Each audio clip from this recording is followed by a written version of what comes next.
On the podcast today, we are going to speak about Chapter 32 of the Tao Te Ching, which makes up the 32nd chapter of the 81 meditations on the Tao Te Ching. And as usual, Guyang will read Jia Fu Feng and Jane English's translation, and I will read Derek Lin's translation. The Tao is forever undefined. Small, though it is in the unformed state, it cannot be grasped. If leaders could harness it, the 10,000 things would naturally obey. Heaven and earth would come together, and gentle rain fall. People would no longer need laws, and all things would take their course. Once the whole is divided, the parts need names. There are already enough names. We need to know when to stop. Knowing when to stop averts trouble. Tao in the world is like a river flowing home to the sea. The Tao, eternally nameless, its simplicity, although imperceptible, cannot be treated by the world as subservient. If the sovereign can hold on to it, all will follow by themselves. Heaven and earth, together in harmony, will rain sweet dew. People will not need to force it. It will adjust by itself. In the beginning, there were names. Names came to exist everywhere. One should know when to stop. Knowing when to stop, thus avoiding danger. The existence of the Tao in the world is like streams in the valley into rivers and the ocean. This chapter again is about the eternal nature of the Tao. No surprises there, as this is Lao Tzu's favorite subject.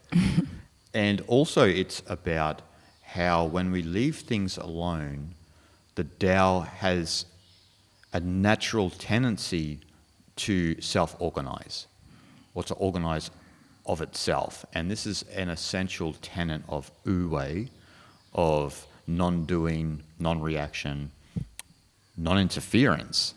So to see the path of non-interference here, we allow things to self-organize. Yes. And here Lao Tzu mentions the leaders. Again, he mentions leaders throughout the Tao Te Ching. But here is mentioned about organizing, the following the nature, which the way of nature, which is the Tao. As he mentions that how a leader should lead a nation or society, that again, not forcing things in its own way, like his or her way, always just following the way of nature, which is a way in Taoism. So only that way a leader can bring the best out of people or best out of a nation, because the way of Tao always will bring out the potentiality of all things are without forcing it. Yes. That is why in the Warring States period of China, there were so many different philosophies and a lot of different great sages jockeying for higher positions, because the leaders needed to be reformed. Everyone knew that. Confucius knew that, Lao Tzu knew that, Zhuangzi knew that, Zhuangzi knew that. They all knew that, Mozart. So there was a tendency to try and reform these leaders, which actually, as we know, the Tao Te Ching has stood the test of time. So it applies to all people and all periods of time, now more so than ever. Well, I shouldn't say now so more than ever, but it applies to now as well, yes, with the leaders in the world. But as we've always seen, and as they noticed in the Warring States period, is leaders are really stuck in their own way, and they find it hard to follow this path of Wu Wei, to follow just the way of nature and to allow things to happen of themselves. And some of them find it difficult because there are other leaders who have self-interest as well. And so then they're all jockeying for a higher position in the world, on the world stage. And then it becomes up to the public as who can you trust and this and that. And in the end, you probably can't trust any of them. So it's following, particularly this chapter for a leader, is very important. Understanding the nature of the Tao to self-organize. And, they make an emphasis in this chapter to not only apply it to government, but also apply it to ourselves, where sometimes when our life is in turmoil, when we just step back and allow our life to kind of organize itself without having to interfere with it, we find there's a force there or a wisdom guiding our life. And it's us who are unwise trying to organize our life in the way that we think it needs to be organized. Yes. When we talk about leader here, the Lhasa always emphasize how a leader should be a sage, right? So leader ought to become a sage before become leader, actually. Again, applying to ourselves, we should be a sage before trying to control our own life, right? Our situations or, our own life. And it needs a lot of practice and study to be able to get to that level of a sage. And that is how important it is to, before we trying to do anything, we need to look within and to be master of our own self or mind, really, before we're trying to force anything, just like applying the same to a leader. Again, the modern days of leaders the same. Like, who can we think of someone who are actually a sage before a leader? It's None. Yeah, exactly. It's zero. So that's very sad reality that we're living, but that is how it is. And again, we gotta take these Lao Tzu's lesson before anything. But that's always been the case with leaders. And there's actually a famous passage in the Zhuangzi text talking about fasting the mind. I read a whole book about fasting the mind, ironically. And in the story, Confucius plays a mouthpiece of Zhuangzi here as the sage. Other parts in the Zhuangzi, Zhuangzi criticizes Confucius, but in this chapter, Confucius plays the mouthpiece of Zhuangzi, and Yan Wei, his disciple, wants to change a ruler in Wei, in a Western state. And he has all of these elaborate plans about making him pious and benevolent and so forth, about giving him the Confucian virtues, basically. And Confucius, as Zhuangzi, shoots it all down and says, no, you still are, your mind is still your leader. You're still trying to force people into the way that you want them to be. You have a personal agenda yourself. And the core tenets of Taoism is if you have a core agenda yourself, our own personal agenda, you're already starting from a wrong place, because that's not how the world actually is. Yes. You've got to start from a place of emptiness, of equanimity, and then see what happens from there. And as to your point, that's what actually the leaders have to do. They have to empty themselves of everything, and then, first of all, see if you want to lead anymore. And if you do want to lead, your type of leadership will be completely different. Yes. Because you won't have a personal agenda. You'll be able to see each and every situation with equanimity and act accordingly to those situations. It's kind of funny. I think that if you want to become a good politician or a leader, you should not be political. That's kind of an ironic truth, though, I think. It really is. It really is. You need to get rid of that political mindset. That's ironic, right? But that's the fact of the matter. And the sad thing in the world today, particularly in the West, I don't want to say in the world, we have a lot of this, Westerners have a lot of this Western-centric bias where they say the world because the West is like that. Let's say the West. In the West, particularly in North America, the average Joe and Jane are overly political. So that's where that part of the world is at this present point in time. And so to your point is that we need to get rid of that political orientation and the tendency to be political. And so then you have to analyze, what's the tendency to be political? Well, what it is a way of superimposing your own personal agenda onto the world based on your own conditioning. That's what it is, really. So even though you think you're pious and you're so political and you know the way for people, all you are doing is superimposing your own agenda on others based on your own conditioning. And the Tao Te Ching is a technology to dehypnotize yourself from that hypnosis. And that's part of the nature of this chapter, is about emptying yourself of everything and allowing yourself to become a vessel for the Tao. Yes. Where all the rivers run to. In this sense, all the Tao runs to you because you've emptied yourself of everything. And in Hinduism, they talk about this as well. Once you empty yourself of everything, the Dharma can use you then. Brahman can use you, it can move through you because you're an empty vessel. People often forget that how dangerous it is to just promote your own agenda, right? That's why things become very political. As you mentioned about our conditioning and socialization process that we all went through, and that made up our own opinion and mind and certain stance and things, and we often promote our own idea upon other many things, but which is a very, very dangerous thing. That is why world is always in conflict with one another, right? Yep. So only way out of it is to basically stop doing it, following the way of nature. We just need to practice to leave things as they are, right? Yes. And start to try to see things as they are before we try to make some sort of mind up upon something, right? Yep. That is a start of the following this path of Tao, path of Wu Wei.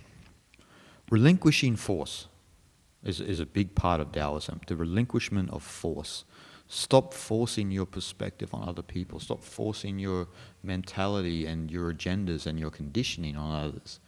And just allow the world to be as it will. And then other people will say to justify their own beliefs. But what if someone else does that? Well, are you going to contribute to more of that? It needs to start with you. You need to kind of grow up on the spiritual path and mature to take this information really on board, to take this knowledge really on board.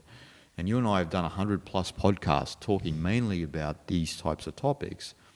And a lot of people take the message on board, but there'll be some people who grapple with the knowledge because they see certain things in the world that then gives them a reason to justify pushing their perspective on other people.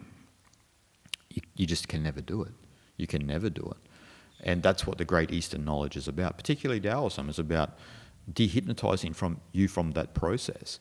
Understanding that force itself is the problem. Yes. And it's interesting, I've said this on the podcast many times, it's when you give up power, you get the kind of power you always wanted but you never knew existed. And that's what the Tao is.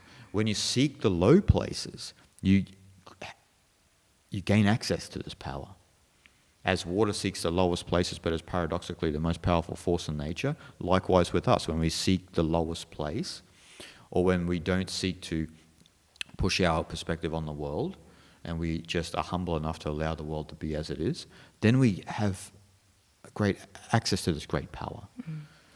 I mean, this is obvious that how people judge things as powerful, that you need to be loud and you need to be physically big and, like grow your muscles and, all these things. But again, this actual reality is completely opposite, isn't it? When you lower yourself, when you really give up your own agendas, then finally you gain the real strength, the real power from just the following nature, following the things as they are. Well, that's why it says in the chapter, right? It says in Jia Fu Feng and Jane English's translation about the small. Yes. Like the tiniest little thing you can think of. Like we're not talking about something grandiose, the most subtle aspect of reality that we all miss. Yes. And we've spoken on previous chapters about forgetting the Tao, and that's what majority of people in the world do. They forget the Tao, they forget their fundamental nature because they've made their life so complex with names and walking away from simplicity, attaching to an identity, all of these things that eclipse their actual true identity.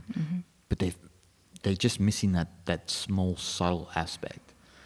And it's interesting because you and I have been in Tiruvannamalai in South India for a while now, and when you're around the holy mountain of Arunachala, it brings people back to that subtle awareness where you're constantly in more contemplation, a lot more quiet. The environment is very conducive for that, and you don't miss that small. It's actually pretty prevalent in your life, because the life here is so simple. There's no Starbucks, there's no shopping mall.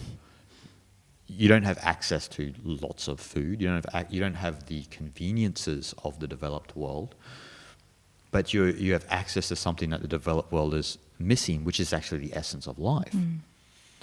And that's a beautiful thing. It is a beautiful thing. Like when we live in a developed world where everything is so accessible and convenient, that we don't realize the simple things, how important it is, right? Again, it sounds a bit cliche, but when you actually live in a place like Tiruvannamalai, you need to be happy with basically what you're given, right? You don't get to pick and choose. But there's a beautiful thing about it. Yep. Then you kind of realize how much you've been missing out on these little things when you actually get to live this life, right? And you get to fully be on the ground, and you start to see things that you never get to pay attention to in your country, in the developed world, usually. Yep. So, yeah, again, these small things that you mentioned, which is often inconceivable. That's how small that is. Although often we miss out a lot in developed world because we live very busy life, right? Yep. But again, the small here in this translation, the small though it is, the unformed state, it cannot be grasped. Small though, yet it is the most powerful, the highest reality or the force.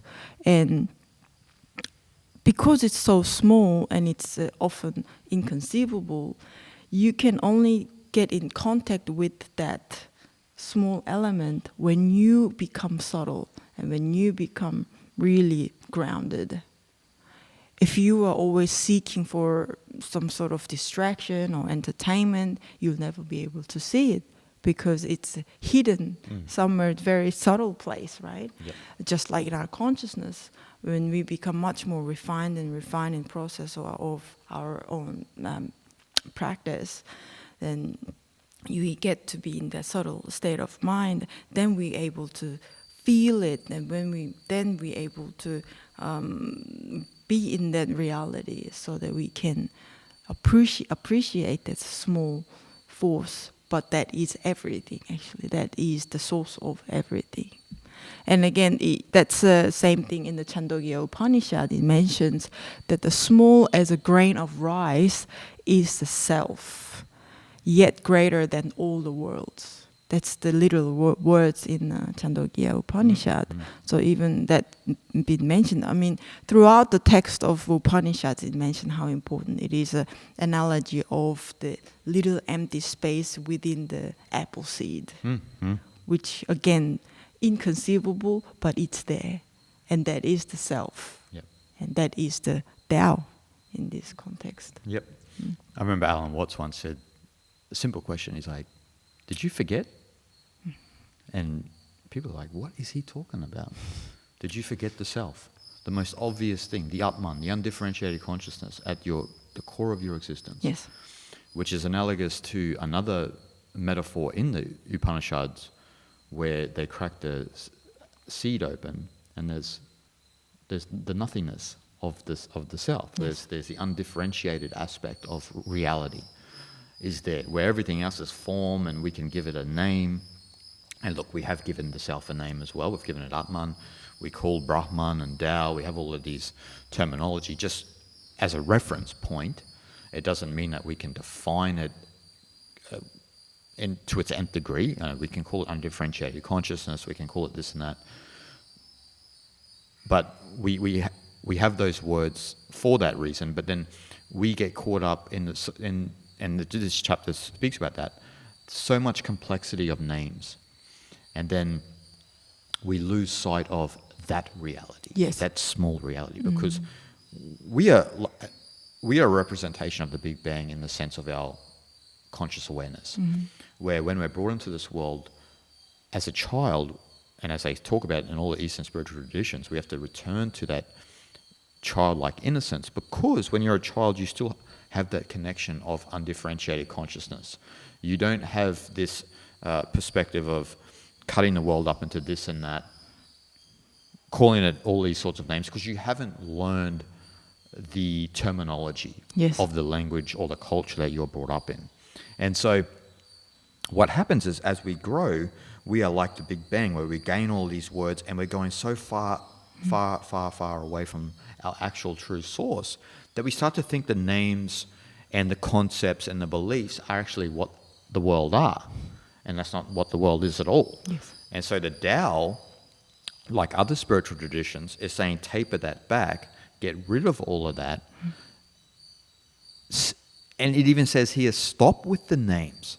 You need to know when we need to conclude that in all things, to know the Tao, we need to stop this process of naming. Yes. And so people will say, well, so do I go around then and not call this a microphone and not call this a table? And it's like, not. Obviously, that's not what it means. People they exaggerate and they take things too far. You can use those as reference points, but don't confuse those with the ultimate reality of existence. And to Lao Tzu's point, it's not even about calling this a microphone or a table or this a cup. It's about when we start to name things, we build a conceptual framework that we can't see the world as it truly is. And that's what Maya is. Maya is the inability to see the world as it truly is, because we're looking at the world through our concepts, through our conditioning, and we're saying this and that. We're saying, I like this, I don't like that. Based on my conditioning, this is what Maya is. It's a measurement tool. It's how we confuse our mind with reality itself. And so Lao Tzu is saying we need to get out of these concepts and these beliefs and this conditioning, essentially. And then we can still call it a microphone and a cup and table. And it's more like what Tozan said in Zen. It's more like, before practice, the mountain was the mountain, the sky was the sky. During awakening, the sky was the mountain was the sky. But then after it, they both reorganized just to being the mountain is the mountain and the sky is the sky, because you've worked out the nature of reality. You're not confused with the names. You know that they just are there to represent certain things in reality, but you haven't confused them and clung to those names and then believe that that's what the reality is. And so that's what we all do. We have this belief in the concepts and the beliefs that we have based on our conditioning, and that's what causes all the trouble in the world. And all we need to do is read the Tao Te Ching and realize that all we have to do is taper those names, that conceptual framework back to see the world as it truly is. I think more importantly, we need to apply that same principle to ourselves as well. Yep. We like to judge ourselves with a certain image, name where you're from, how you look, gender, and whatnot, right? But again, that is just a concept in our head, really. We are actually not that, right? No. That's the whole point of this path, right? Exactly. Not only unveiling this material world, but more so, we need to unveil ourselves, looking ourselves beyond our name and physicality. Yeah. And we've got to get out of the self-image we have of ourselves, to your point. It's based on our conditioning, based on the society that we're from, we get confused about our role in the world, and then we think we need social approval from the society that is fundamentally sick. And then you become fundamentally sick because you're trying to appease that society. And so you need to get rid of these images out of your mind, because they're confusing your mind with what the nature of reality is. This is why we do all sorts of things to ourselves. We don't allow ourselves to naturally be how the Tao brought us into the world. You are naturally beautiful as you truly are. As you were from birth, you are perfect.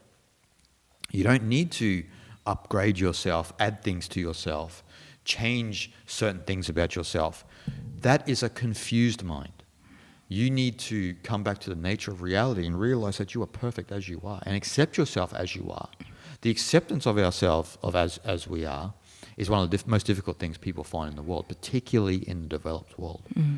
When you're in the third world in air quotes, they don't have or they don't suffer from this problem because they accept themselves wholly as they are.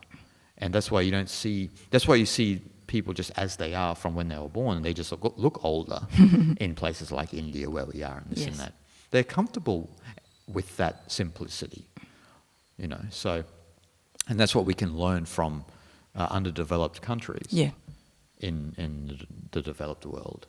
And so, as we've discussed in other chapters, the Tao nature is simplicity and plainness, which ironically has the most power, even though it may not seem like much to people. But that's actually where the greatest energy and power comes from, when you align with that simplicity and that plainness. Yes. And in the complex world that we've created with concepts, names, forms, beliefs, we feel as though we are not good enough with that simplicity and plainness. So we need to upgrade ourselves, we need to do all sorts of things to ourselves, butcher ourselves to appease whatever you've fallen for that is socially acceptable. And that's not the way it is. I mean, just to quickly add that we watched a short video clip the other day, how South Korea became a world famous capital of plastic surgery. That fits perfect example. And Korea, which traditionally is a Taoist country. Yes. Neo-Confucian, Confucian, Buddhist, Taoist. It's quite a shame. Like, that is really sad to see that. Yeah. That you feel that you need plastic surgery, or that you feel you're not good enough. That's a society gone mad. Yes. And if the collective society around you has trained you to think you're not good enough, you have to question that society. And you have to put the motions in place to divorce from that sort of society, or that sort of way of thinking, I should say. But it's quite sad, right? Like, you're perfect as you are. And actually, when I see the finished product of a lot of people who have had plastic surgery, it doesn't look quite right. Yeah. Like what Maynard James Keenan from Tool said to Joe Rogan once. He said, "You've done something to yourself, and it's not quite in sync with everything else. It doesn't suit your eyes. It doesn't suit your... Everything's out of balance." Holistically looking, it's out of balance. It's out of whack. Yeah, it's out of whack. Naturally, you should just gracefully grow old, and it's a beautiful thing. Exactly. It's a beautiful thing. Growing old is not a bad thing. People, again, cling to things, so they cling to their youth. Or look how I used to look when I was younger. That's the case for everyone. And no matter how much you butcher yourself by soaring your chin and tightening your eyes and all of these things, we are still going to know that you are old. You're just an old person with tight skin. That's all it is, because we can see. We can see that you've done something. Yeah. And so you don't have to do any of that. You're perfect the way you are. You don't have to change anything about yourself. Exactly. And so if you really want to come into harmony with the simplicity and the plainness of Tao, as you were saying before, we have to mimic that in our own life, because that's actually how we truly are. The society doesn't tell you that. They say that you're not good enough. Actually, you should do things to yourself to better yourself in the society.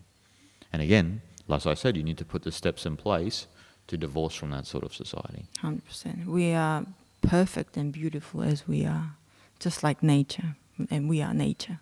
So, yeah. All right, guys, thanks for watching, and we'll see you guys next time.